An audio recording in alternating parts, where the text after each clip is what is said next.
see me rolling. They hating, patrolling and trying to catch me riding dirty. Trying to catch me riding dirty. Hey guys, today I want to talk about driving and the process of getting my van. So let's go for a drive. Before we hit the road, I wanted to show you my equipment and how it works. So I have this blue button here that whenever I push it, it turns on my computer screen. I know it's hard to see with the glare from the sun. This is how I turn on my equipment.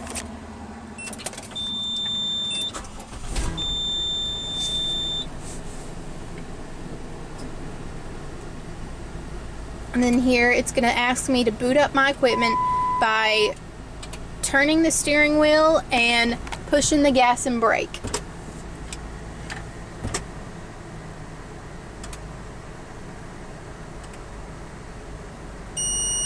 There it's asking for the gas and brake. That's this lever, gas, and then brake. And then it's asking me to turn the steering wheel. So this little steering wheel works the big steering wheel just by turning it a little bit. And that's the hand controls that I use. So let's go hit the road.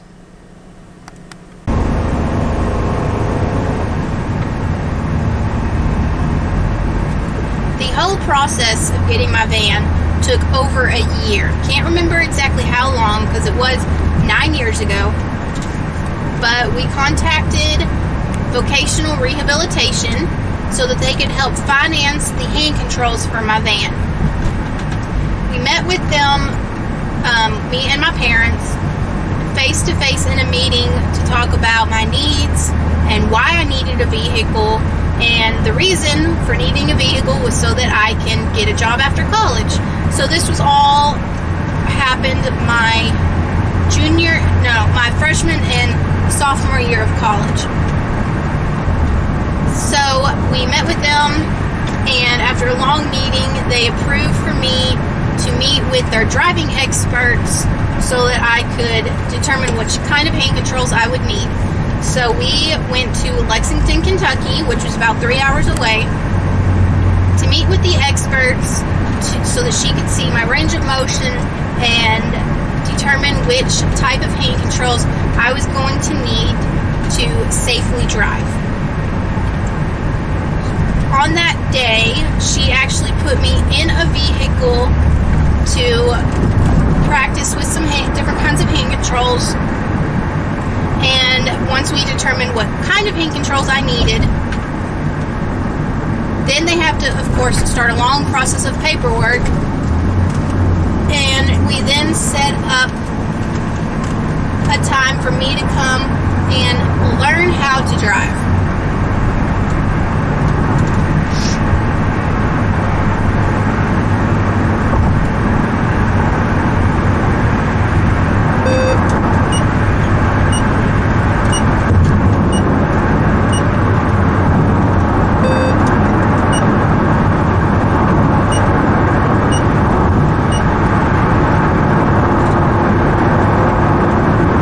So then my mom and I went back to Lexington, Kentucky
it probably knocked about a week off of the bill.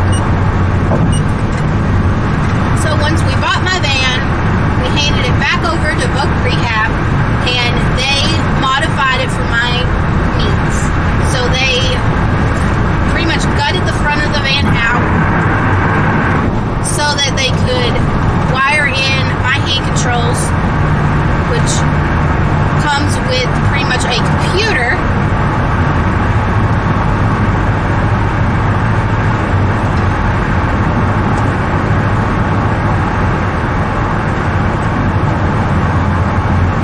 So it's very advanced technology, not something that could be built in a few days. So they had my van for 2 weeks in Lexington, Kentucky. Then once my van was completely done, they said that we could come pick it up. So instead of me driving all the way from Lexington to 3 hours back home, they did agree to meet me in Evansville, Indiana, which is where Superior Vans is located. And Superior Van will be doing all the maintenance on my hand controls that I needed in the future. So they met me in Evansville, made sure my chair fit perfectly in the van, also installed an easy lock system for my chair to lock into place, and then it was time for me to take it home. So I believe both my parents were too nervous to ride with me from Evansville to our hometown, which is about 45 minutes away. So they convinced the Voc Rehab lady to ride home with me, and then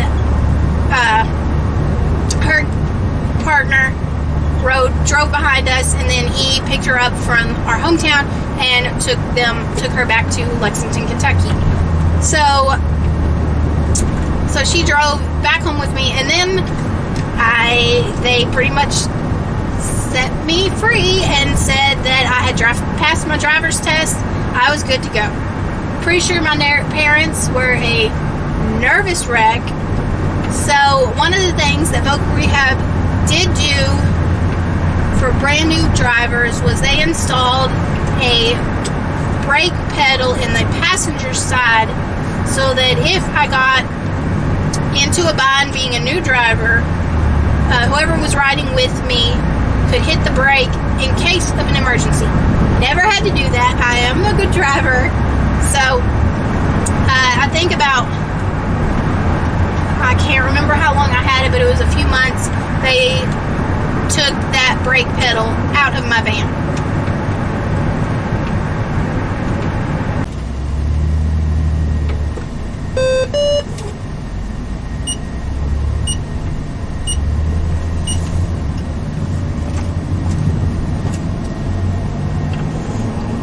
So that beeping you just heard that's the digitone. That's my turn signal, and I will talk about that later in the video whenever I turn the camera to show you all of my hand controls. So you'll probably hear the turn signal right there periodically throughout the video.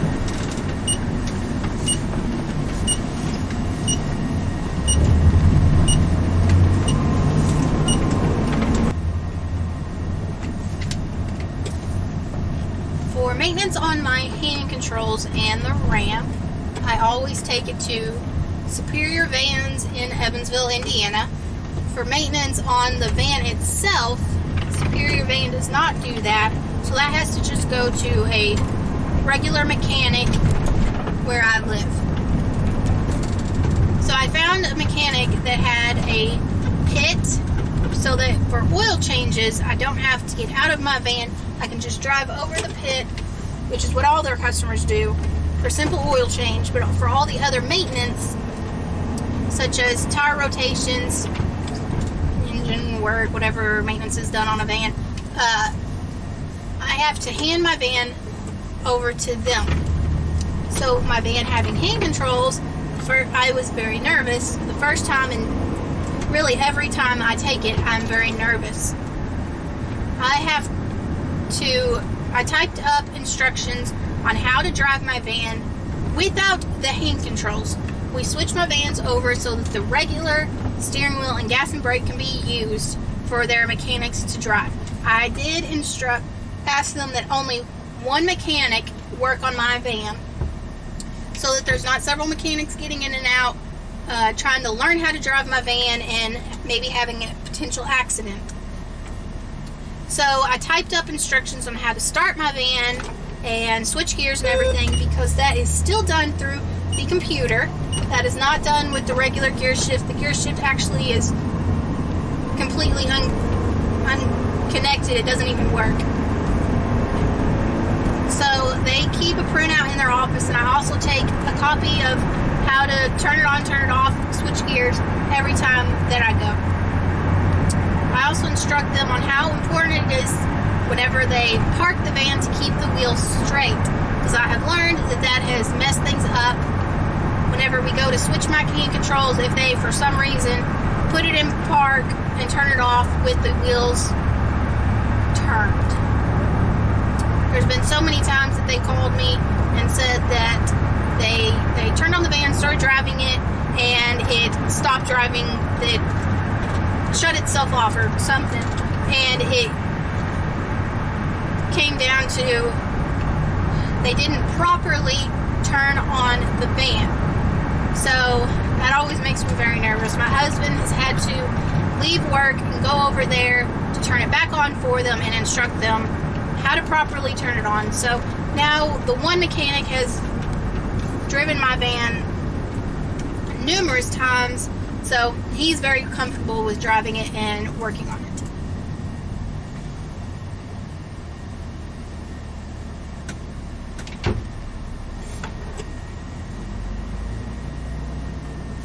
So I do want to tell you some situations I've gotten myself in because of a handicap van, but first I'm going to go through a drive-through restaurant and show you how I deal with that. So reaching out my window and picking up a bag of food is not that hard, but it is harder for me than other people. And what is the most complicated thing is reaching out to pick up a large drink. So other than that, I don't normally have trouble with drive-thrus, but if they would put a whole bunch of stuff in, a whole bunch of food in the bag, it does get a little bit heavy and a little hard to reach over and pick it up.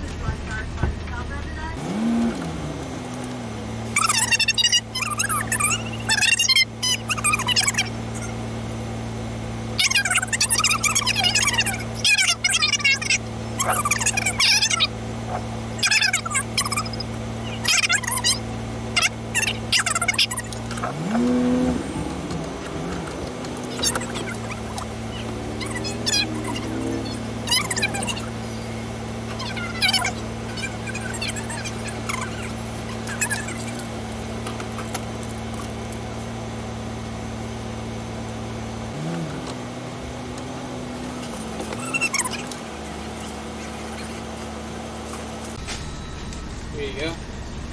Thank you. Thank you. Have a good day.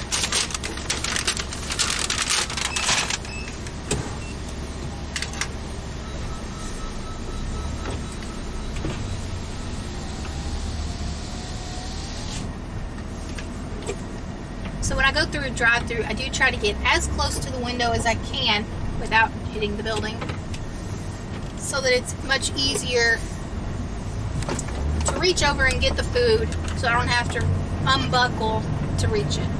So one time, and I don't know why it happened, but one time I did get close to the building. My front left wheel tapped the curb, and whenever I put it back into drive, I always put it in park when reaching out to get my food. Whenever I put it back into drive, my hand controls stopped working. I don't know if I threw something off balance or what happened, but we were picking up food right before a funeral, so my husband in his suit had to get out along with one other guy and push my van off to the side, put it in a parking spot so that I could turn everything off and boot it all back up, and it worked. And I still to this day don't know why that happened.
wouldn't start up. So on mornings it was extremely cold, I could start the engine, but my hand controls would not start.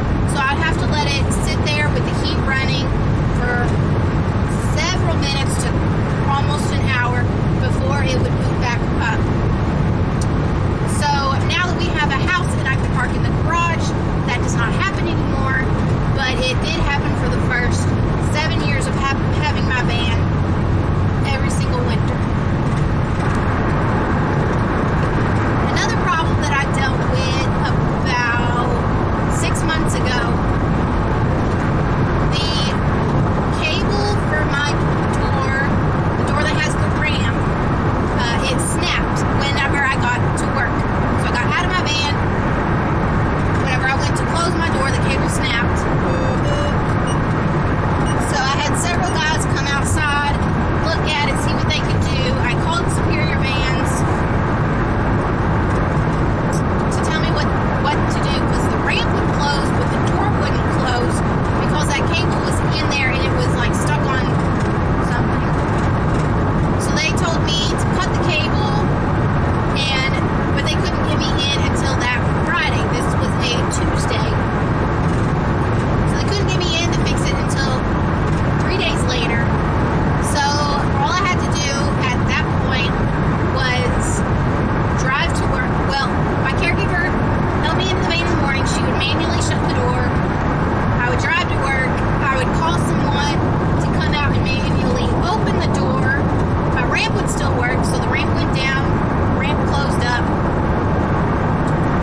and then they would manually shut the door and I would work all day, and then at the end of the day they would come out, help me load back up, and I would go home. So that worked for one day. The next day I woke up to a dead van battery because something in the mechanics, the van was not recognizing that the door was completely shut, so the battery of the door was running all night long, and it killed my van battery. So the next day, I woke up to that. Husband had already left. My caregiver was the only one with me. I also had my son, which I always take him to daycare. So my caregiver took the car seat out of my van, put it in her car. She took my son to daycare, and I had to get my van towed into the mechanics, because at the time we did not know why I had a dead battery. So I also called Superior Van, and they were the ones that figured out that the door was killing the battery. So they instructed me how to take out the fuses for the correction. Hold on. We thought the ramp was what killed my battery. So they taught me how to take the fuses out for the ramp. So now the ramp was manually had to be open and closed. So then they booted me all back up, charged the battery, said I was good to go. So I went to work. Someone had to manually open the ramp, manually close it, manually close the door. So then worked that day, went home. Next morning, woke up to another dead battery. So we did the same thing. Caregiver, hold on, bud. So we did the same thing. Caregiver took my son to work. Had to call a mechanic. Had to call a tow truck. Tow truck came, and I asked him to see if he could jump my van so that he didn't have to tow it back into the mechanics. And he was successfully able to jump my van. So I went to work, and this was on a Thursday, so the day before I went to Superior Vans. They were able to jump my van for me to get to work. I left my van running pretty much all day so the battery would not die, so that then I could drive to my parents' house that night and go to Superior Vans the next morning.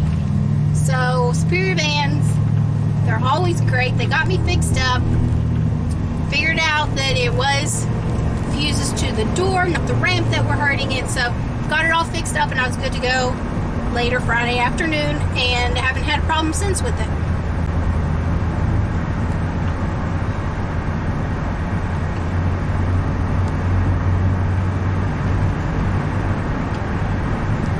Another big issue that I deal with all the time is parking.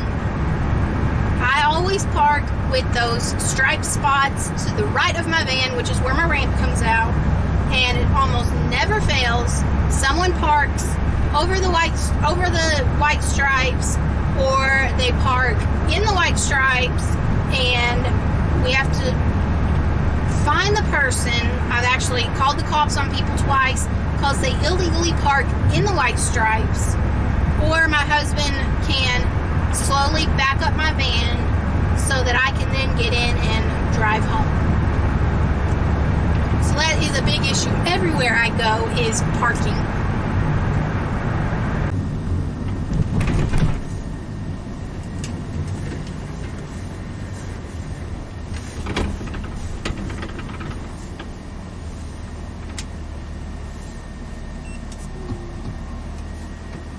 So I am back home now. Hope you enjoyed this video. Hope you learned a little bit with how I drive. If you have any questions, please feel free to comment down below, and be sure to like and subscribe, and I'll see you next time. Bye.